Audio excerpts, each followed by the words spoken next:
देखिए, काल सर्प योग जो है हमारे विश्व में दो जगह होता है। एक त्र्यंबकेश्वर नासिक में होता है, एक उज्जैन में होता है। आज से कुछ सालों पहले इस प्रकार का शब्द लोगों ने सुना ही नहीं था। काल सर्प योग, अमृत से ही जहर का शमन होगा। तो उज्जैन अमृत की नगरी है, वहाँ अमृत की बिंदु गिरी थी, इस कारण वहाँ सिंहस्थ कुंभ का मेला लगता है। सिंहस्थ लगता है 12 वर्ष में एक बार। उज्जैन में कुंभ नहीं लगता, उज्जैन में सिंहस्थ लगता है। हाँ। सिंह राशि में सूर्य होने के कारण वहाँ जो है इस प्रकार से 12 वर्ष में सिंहस्थ लगता है।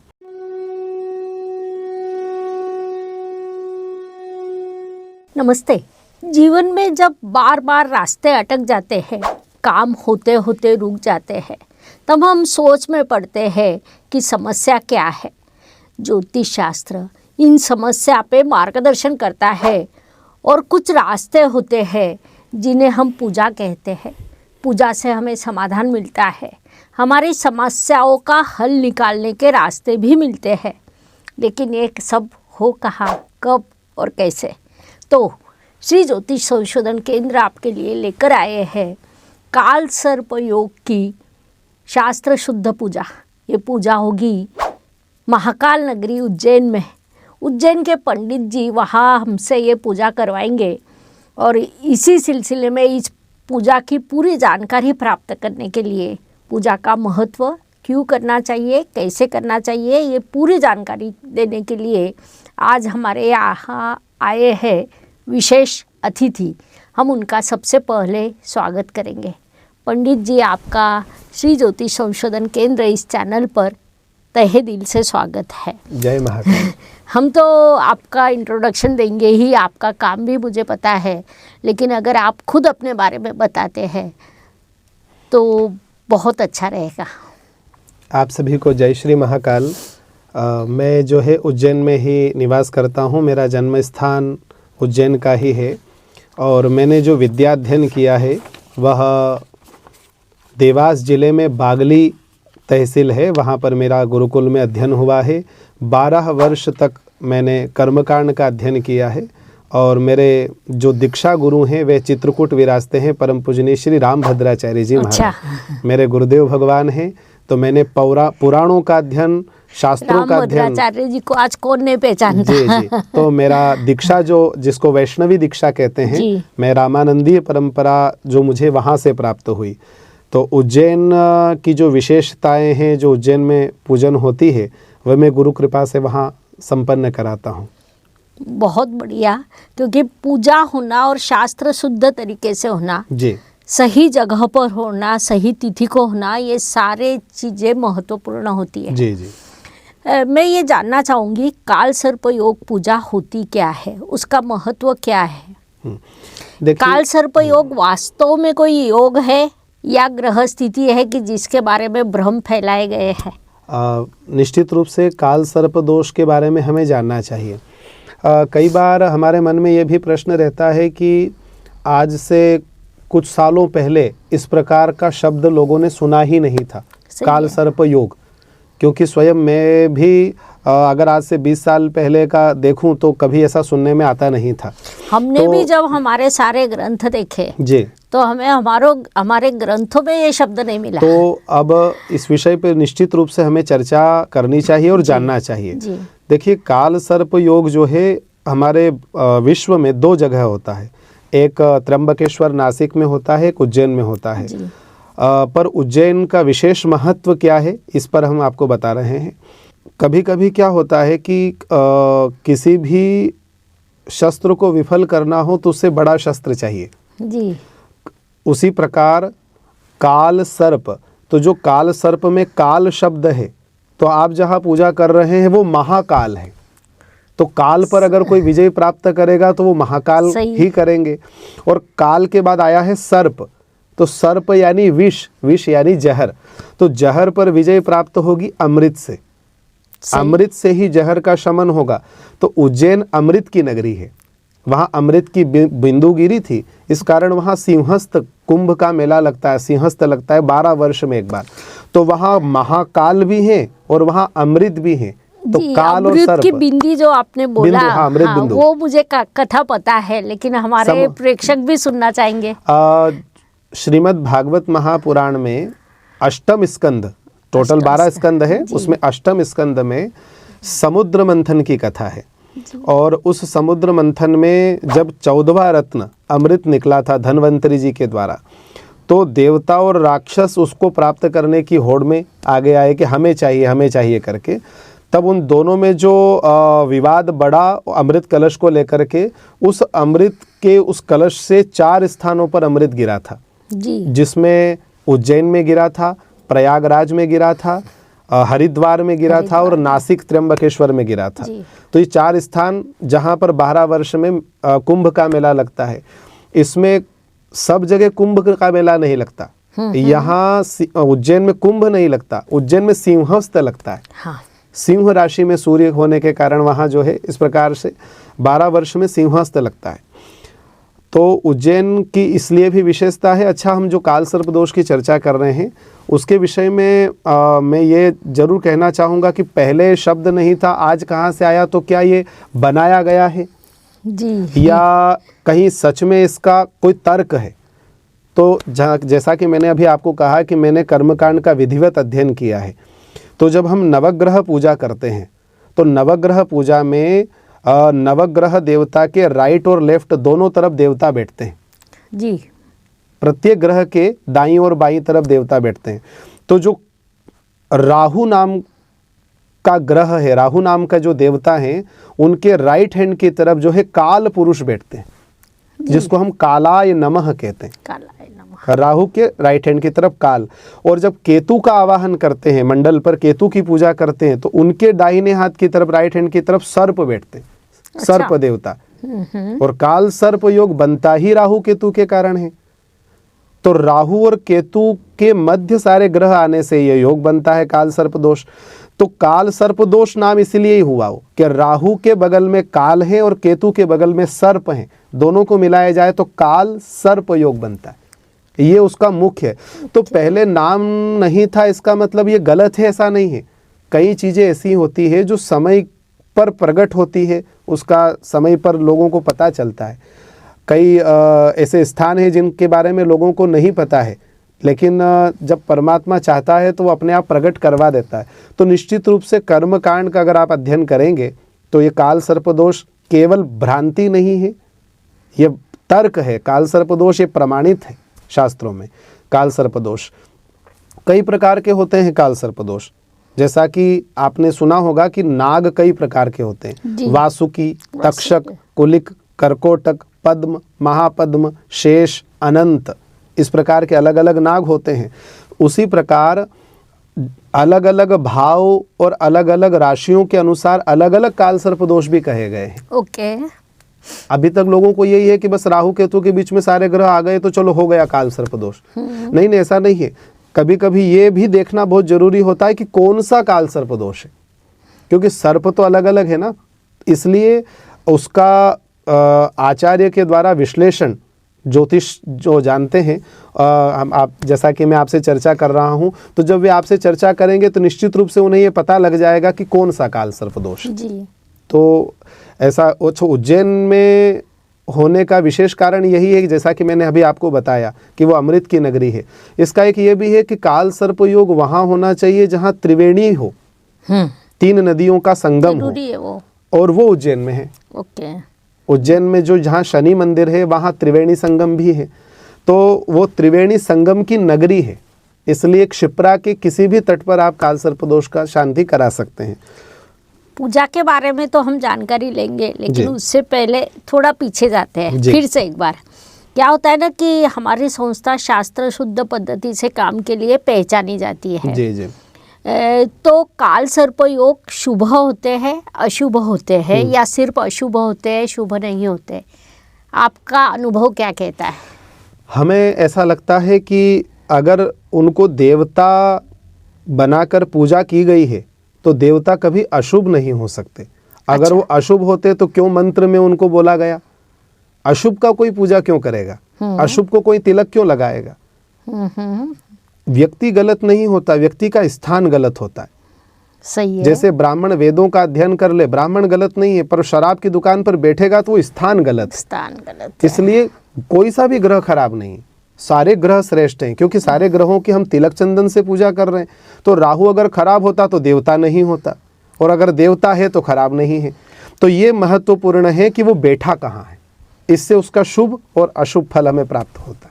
बहुत सही। मतलब ये तो हमारी संस्था की किताबों में भी है, हम हमेशा ही बोलते जी। हैं कि कोई भी ग्रह पूरा शुभ या पूरा अशुभ नहीं नहीं रहता, बल्कि हम राहु को 21वीं शती का राजा कहते हैं। हाँ, राहु श्रेष्ठ हो तो व्यक्ति को कहाँ से कहाँ लेके जाए। क्योंकि आज के ज़माने में किसी को भी अगर कुछ चाहिए तो देने वाला ग्रह अगर कोई है तो राहु है। जी। उस हिसाब से हम सोचते भी हैं। तो अभी आप पूजा के बारे में बता रहे थे। हाँ, देखिए उज्जैन में जो पूजा होती है, तस्मात् शास्त्रम प्रमाणम ते कार्याकारी व्यवस्थितो, भगवत गीता में 17वां अध्याय, उसमें एक श्लोक आया है जिसमें सात्विक, राजसी और तामसी पूजा के बारे में बताया गया है। हम गीता पे भी चर्चा करेंगे, लेकिन उसमें से एक श्लोक मैं आपको इस प्रसंग में सुना रहा हूँ कि विधिहीनम असृष्टान्नम मंत्रहीनम अदक्षिणाम श्रद्धा विरहितम यज्ञम तामसम परिचक्षते। कौन सा यज्ञ देव यज्ञ है और कौन सा यज्ञ राक्षसी यज्ञ है। अच्छा। तो विधान का विशेष हमें ध्यान रखना चाहिए। कभी कभी कई बार ऐसा होता है कि लोग 2 से 3 बार भी कहीं पूजा करा के आ जाते हैं और कहते हैं कि हमारा तो काम ही नहीं हुआ, हमको तो फल ही नहीं हुआ। उसके पीछे मुख्य कारण ये भी हो सकता है कि जो विधि है उसके अनुसार पूजा हुई कि नहीं हुई। अच्छा। जो करा रहे थे वो उस कार्य को कराने का अधिकार रखते हैं कि नहीं। तो क्या क्या ध्यान रखना चाहिए। एक तो जो शास्त्रीय विधि है, जिसमें जिस प्रकार से मंडल की विधि है, मंत्र की विधि है, पूजा सामग्री की विधि है, उसके यजमान के लिए भी कुछ नियम की विधि है। तो विधि पूर्वक होगा तो निश्चित रूप से फल मिलेगा। दूसरा, मंत्र विधिहीनम असृष्टान्नम, अगर कोई झूठा भगवान को चढ़ाएगा तो भी फल नहीं मिलेगा। मंत्रहीनम, बगैर मंत्र के, आजकल कई बार आपने देखा होगा संगीत बजा करके, भजन गा करके लोग पूजा पूरी कर देते हैं। अब आप अगर भजन गा करके पूजा करेंगे तो मंत्र का लोप हो जाएगा, तो उसमें मंत्र का शुद्ध होना बहुत आवश्यक है। मंत्रहीनम, और आखिरी में अदक्षिणाम। अदक्षिणा यानी अगर दक्षिणा रहित पूजा है तो भी फल नहीं मिलेगा।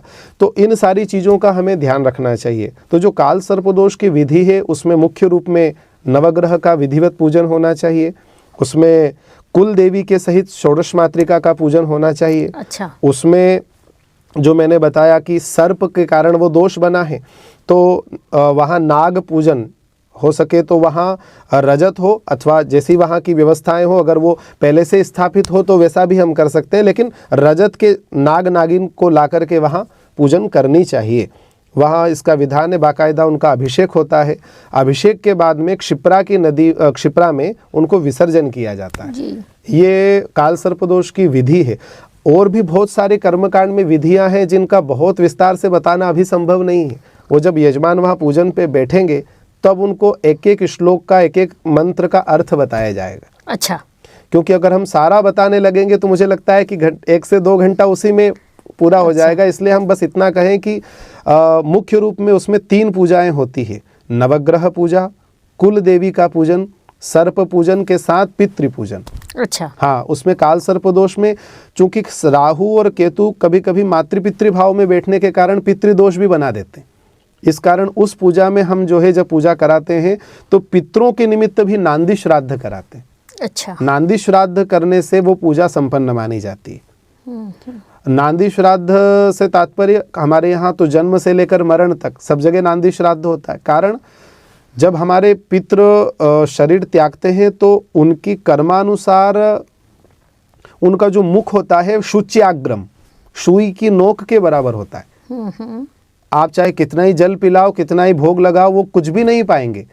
जब नांदी श्राद्ध हो जाता है तो नांदी मुख श्राद्ध कहते हैं। पितरों का मुख नंदी के मुख के जैसा बड़ा हो जाता है। अच्छा। फिर वो आपके द्वारा प्रदत्त सभी सामग्रियां ग्रहण करते हैं। ये उस पूजा का विशेष प्रभाव है। न केवल काल सर्पदोष की शांति होगी, पितृ भी प्रसन्न होंगे उस पूजा से। हम यही चाहते हैं कि हमारे जो भी यजमान आए उनकी वहाँ पर सही पूजा विधि संपन्न हो, उन्हें श्लोक समझे, श्लोक के अर्थ समझे। जी जी। और शास्त्र शुद्ध तरीके से पूजा हो, ये हमारी इच्छा रहेगी। इसमें हम एक और विशेष बात बताना चाहते हैं कि जो पूजा करा रहे हैं, क्योंकि हमारे यहाँ कहा गया है ते मंत्रा ब्राह्मणाधीनम, पूरा श्लोक अगर मैं बोलूं, देवाधीनम जगत सर्वम मंत्राधीनम च देवता ते मंत्रा ब्राह्मणाधीनम तस्मात् ब्राह्मण देवता। मंत्र ब्राह्मण के अधीन होते हैं, लेकिन कोई भी व्यक्ति किसी के अधीन तब होता है जब अधीन करने वाले में योग्यता हो। जी। तो जो गायत्री की उपासना करने वाले हैं, जो संध्योपासन करने वाले हैं, ऐसे योग्य हम जो पूजा में हमारे विप्र बैठते हैं, हम जिन ब्राह्मणों को बिठाते हैं, हम स्वयं भी और हमारे वो ब्राह्मण भी, हम इस बात का विशेष ध्यान रखते हैं कि वो गायत्री उपासक हैं कि नहीं जी। वो संध्या वंदन करने वाले हैं कि नहीं। क्योंकि अगर वो गायत्री उपासना नहीं करते होंगे, संध्या हमारी टीम में अगर कोई हम देखते हैं कि नहीं करता है, तो हम उसको पूजा में नहीं बैठने देते जी। ये हम ब्राह्मणों में विशेष देखते हैं। जैसा कि हम समझ रहे हैं, काल सर्प योग एक ग्रह स्थिति है, तो इस ग्रह स्थिति के कारण यजमानों को कौन से समस्याओं का सामना करना पड़ता है? देखिए, हर ग्रह का अपना एक स्वभाव होता है जी। और उस स्वभाव के अनुसार ही वह फल देता है। जी। तो उसी प्रकार सर्पेणैव पितामहं तु शिखिना मातामहं चिंतयेत्। राहु के द्वारा किन किन बातों का विचार करना चाहिए, तो बोले विशेषकर सर्पेणैव पितामहं, पिता के लिए राहु का चिंतन होता है और माता के लिए केतु का चिंतन होता है। मातामहं चिंतयेत्। कभी कभी व्यक्ति बहुत मेहनत करने के बाद भी एंड में आकर के उसका काम फेल हो जाता है। जी। जैसा कि वो साल भर कोई पढ़ाई करे और पता लगा कि जिस दिन परीक्षा देना है उस दिन कुछ याद ही नहीं आ रहा है, जी। उस दिन कुछ लिख ही नहीं पा रहा है। जी। तो जब काल सर्प दोष होता है पत्रिका में, विपरीत ग्रह स्थिति होती है, तब उसका एंड खराब हो जाता है। अच्छा। उसका, हाँ, जब काम सफल होने वाला है तब वो हार जाता है। और कभी कभी काल सर्प दोष के कारण उसको जो है विवादित स्थिति जीवन में बहुत पैदा होती है। बगैर किसी बात के विवाद होने लगता है, बगैर किसी बात के वो किसी से झगड़ जाता है, अथवा किसी के लिए गवाही दे देता है, किसी के विवाद में स्वयं पड़ जाता है। अच्छा। जहां उसको जाना ही नहीं चाहिए वहां अपने आप बोल पड़ता है और उसके कारण कई दिनों तक उसे परेशान रहना पड़ता है। तो ये सारी स्थिति काल सर्प दोष के कारण होती है कि व्यक्ति जो है सब कुछ वैभव होने के बाद भी उसका उपभोग नहीं कर पाता। ये काल सर्प दोष के कारण विशेष रूप से होता है। क्योंकि वह राहु और केतु देवग्रह बन जरूर गए हैं, परंतु अगर उनका पूर्व जन्म देखा जाए तो स्वर भानु नाम का दैत्य है जी। तो कोई भी अपना स्वभाव तो नहीं छोड़ेगा। तो राहु जिसका विपरीत होगा वो अपने स्वभाव अनुसार जातक को प्रभाव उसका डालता है। राहु के कारण उसमें कभी कभी राक्षसी गुण पैदा हो जाते हैं, जैसे हिंसा की प्रवृत्ति पैदा हो जाती है, दया की भावना कम हो जाती है, या कहें कि जब राहु विपरीत हो जाता है तो देवाराधना से दूर भागता है व्यक्ति। अच्छा। पूजन पाठ से, भजन से, अच्छे लोगों के पास बैठने का कम मन करता है उसका। अच्छा। हाँ, उच्चाटन सा हो जाता है, अरे ये सब कुछ नहीं रखा है इसमें, ये सब क्या होता है, इस प्रकार की भावना, डकोसला है। हाँ, ये सब हाँ, क्या कहते हैं उसको, कपोल कल्पना। ये बस लोगों के द्वारा कल्पना की गई है, ऐसा व्यक्ति सोचने लगता है। ऐसा हमारा मानना है। आपके अनुभव में काल सर्प योग में सबसे तकलीफ देह काल सर्प कौन सा है? जैसा कि अभी मैंने बताया कि कई प्रकार के काल सर्प दोष होते हैं, परंतु सबसे ज़्यादा जो दो भाव हैं जन्म पत्रिका में, चतुर्थ और दशम। अच्छा।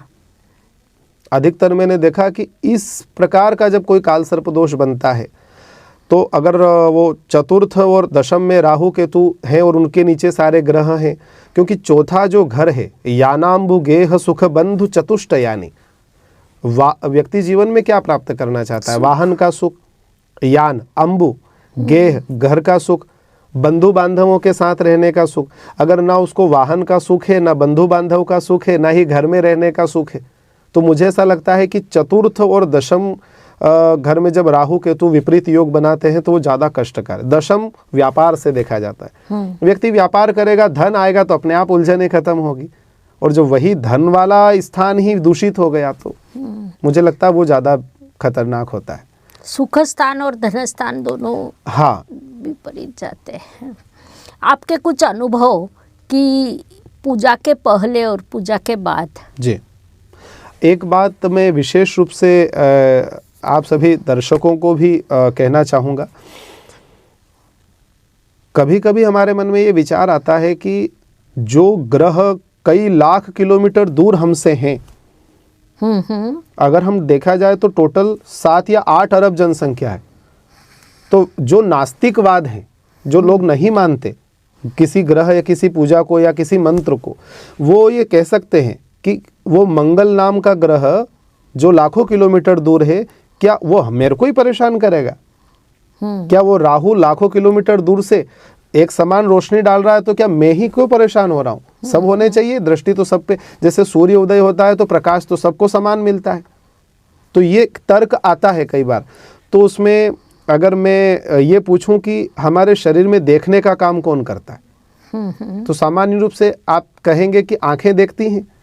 किसी से भी पूछो तो वही कहेगा कि आंखें देखती है। तो फिर रात को 12 बजे क्यों नहीं देखती? आंखें खुली हैं पर नहीं देख रही। इसके पीछे कारण ये है कि आंखें नहीं देखती है।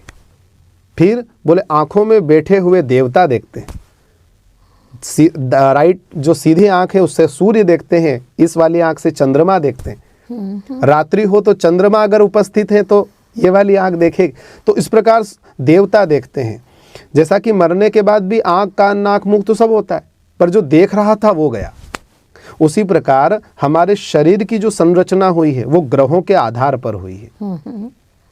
तो जब हमारा सूर्य कमजोर होता है या खराब होता है तो सूर्य कहाँ क्या काम कर रहा है? बोले देखने का काम कर रहा है। सूर्य आत्मा, पितृ प्रभाव, निरुजा, शक्ति, श्रेयश्चिंतयत्, ये चीजें सूर्य देता है।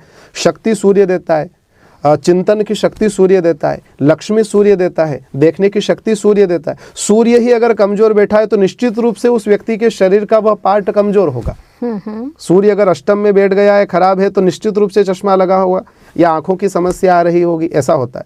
तो जब हम उस देवता के मंत्र का उच्चारण करते हैं या ब्राह्मण के द्वारा उच्चारण करते हुए सुनते हैं, तब हमारे वह शरीर का वह अंग मजबूत होता है। अच्छा।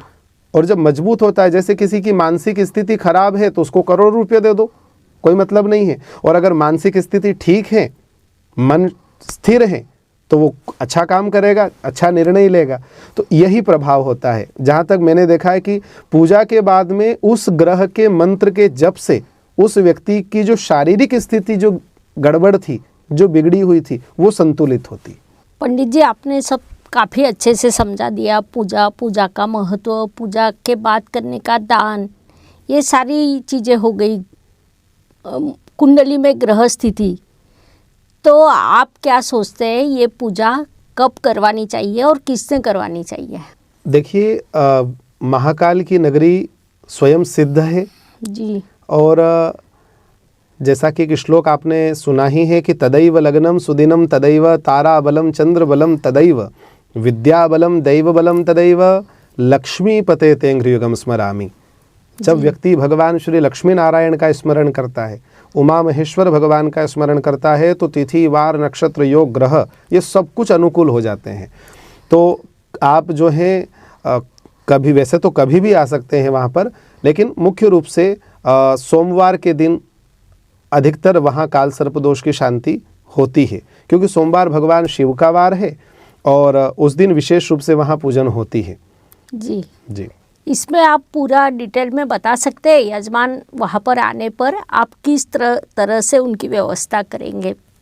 देखिए, जब क्योंकि क्या होता है ना, देखो काफ़ी लोग धर्म क्षेत्र पर जाकर पूजा करवाना चाहते हैं, लेकिन वहाँ जो उन्हें अनुभव आता है कि वहाँ जाने के बाद कंफर्ट जोन से वो बाहर निकल जाते हैं। तो मैं जो चाहती हूँ कि हमारे यजमान ज़्यादातर सुशिक्षित है जी, तो वहाँ आने पर उनको कंफर्ट जोन में पूजा का लाभ मिलना चाहिए, और मन को शांति रही तो पूजा से लाभ मिलता है जी। तो मैं ये चाहती हूँ कि हमारी तारीख फिक्स हो, समय फिक्स हो, और वहाँ आने पर यजमान आधे घंटे में पूजा को बैठ जाए और उसे पूरी व्यवस्था मिले, दर्शन भी हो जाए, क्योंकि उज्जैन जाने पे महाकाल मंदिर का दर्शन तो ज़रूरी है। तो व्यवस्था आपकी कैसी रहेगी? जब उज्जैन काल सर्पदोष की शांति के लिए यजमान आते हैं तो वो हम उनसे पहले से ही उन्हें यह बताया जाता है कि वह शुद्ध स्नान करके और धोत वस्त्र पहन करके वहाँ बैठें। जब वो वहाँ आते हैं तो जब हमें पूर्व में सूचना रहती है तो हम पूरा मंडल पहले से ही बना करके रखते हैं। बढ़िया। हम आसन उनके लिए बिछा करके रखते हैं। जी। उन्हें बस वहाँ सीधा आकर के आसन पे बैठना ही होता है। ऐसा नहीं है कि वो आए और फिर तैयारियां शुरू होगी। जी। उनके आने के पूर्व ही हमारी पूरी तैयारियां होती है।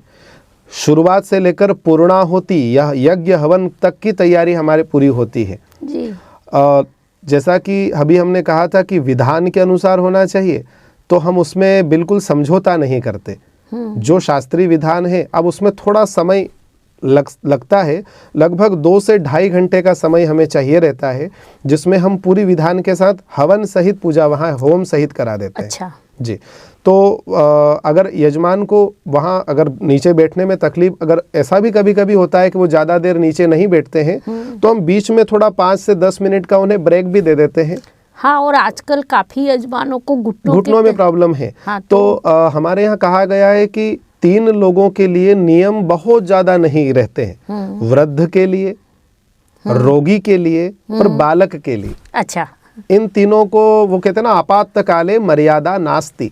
इसका है कि वो नहीं बैठ पा रहे हैं तो वो फिर चौकी पर बैठ सकते हैं। हाँ। या ऐसा स्टूल वहाँ हम उनको व्यवस्था करा देते हैं जिस पर वो आराम से, उसमें ऐसा नहीं कि ऊपर बैठे हैं तो वो अच्छा नहीं, वो समस्या है इसलिए बैठ सकते हैं, उसमें किसी प्रकार की कोई दिक्कत नहीं। ठीक है। और पूजा के बाद दर्शन। पूजा के बाद जब वो पूजा पूरी हो जाती है तब हम यजमान को क्षिप्रा नदी पर लेकर के जाते हैं। जी। वहाँ जो सर्प की जो उन्होंने पूजा करी है उसका वो जल में विसर्जन करते हैं। जी। और जल में विसर्जन करने के बाद में एक जो वस्त्र छोड़ने की परंपरा है, तो वो कुछ भी एक वस्त्र वहाँ छोड़ सकते हैं। जैसे वो जिस धोती को पहन करके बैठे हैं वो छोड़ सकते हैं, अथवा अपने जो गले का गमछा होता है अपनी इच्छा से एक वस्त्र वहाँ पर छोड़ना चाहिए। ऐसा उसका विधान बताया गया है कि पूजा के बाद काल सर्प दोष के वह वस्त्र जो है वहाँ त्यागे जाते हैं। उसके बाद महाकालेश्वर भगवान का उनको दर्शन होता है। जिन किसी को समस्याएं हैं, हम लोगों ने इस पूजा का लाभ जरूर लेना चाहिए। हमारे वेबसाइट पर इसकी पूरी जानकारी आपको दी जाएगी। कमेंट सेक्शन में अगर आप जाते हैं या डिस्क्रिप्शन बॉक्स में पूजा लिंक दी गई है, वहाँ पर जाकर आप ये पूजा कर सकते हैं। हम लोग ये कोशिश कर रहे हैं कि संस्था की तरफ से पूरी सामग्री के साथ आपकी ये पूजा संपन्न हो। आपको कोई अलग से सामग्री नहीं लानी है, ताकि आप शांत मन से पूरा अपना कंसंट्रेशन पूजा में दे सके। तो इस पूजा बुकिंग की लिंक आपको डिस्क्रिप्शन बॉक्स में मिल जाएगी। और सबसे महत्वपूर्ण चीज़ है कि हम लोग कहीं जाते हैं तो हमें पता नहीं होता है कि इस पूजा में खर्चा कितना आएगा, और फिर पूजा में बैठने के बाद या पूजा करते समय हम संभ्रमित हो जाते हैं। तो इसलिए हमने पूजा की फ़ी पहले ही तय कर ली है। वो रहेगी 4100 रुपये की, जो आप एक बार यहाँ पर बुकिंग कर ले तो उसके बाद वहाँ पर पूजा में आपको कोई भी खर्चा नहीं आएगा। इसमें सारा खर्चा, मतलब वहाँ पर सामग्री भी, पूजा सामग्री भी आपको पूरी नहीं मिलेगी, कोई रीयूज सामग्री नहीं रहेगी। मतलब जो भी फल फूल पत्ते होते हैं या जो भी सामग्री होती है वो फ्रेश सामग्री होना ज़रूरी है, क्योंकि किसी की यूज की हुई सामग्री से जब हम पूजा करते हैं तो उसका इफेक्ट कम हो जाता है। तो जैसा कि गुरुजी हमें बता रहे हैं, उनके पास यंत्रणा है, वो लोग पूरी फ्रेश सामग्री वहाँ पर रखेंगे। हम लोग पूजा करेंगे, पूजा के बाद आपको नदी पर लेकर जाएंगे, उसके बाद दर्शन करवाए जाएंगे। और ये सारी प्रोसेस में करीब 4 से 4.5 घंटे आप उज्जैन में लग सकते हैं। तो इस पूजा का लाभ जरूर लीजिए। धन्यवाद। शुभम भवतु। जय ज्योतिष। नमस्कार। शास्त्राचा अभ्यास करण्यासाठी माझी मराठीतून 11, हिंदीतून 2 अशी पुस्तकं प्रकाशित झाली आहे। विशेष बाब म्हणजे मी स्वतः संशोधित केलेली ज्योती जोशी पद्धती अर्थात जे पद्धती या विषयावर स्वतंत्र ग्रंथ उपलब्ध आहे, त्याचा देखील लाभ घ्यावा। यूट्यूबची कार्यप्रणाली ही मुख्यतः लाईक, शेअर आणि सबस्क्राईबवर चालते। Please like, share and subscribe the channel. धन्यवाद। शुभम भवतु। जय ज्योतिष।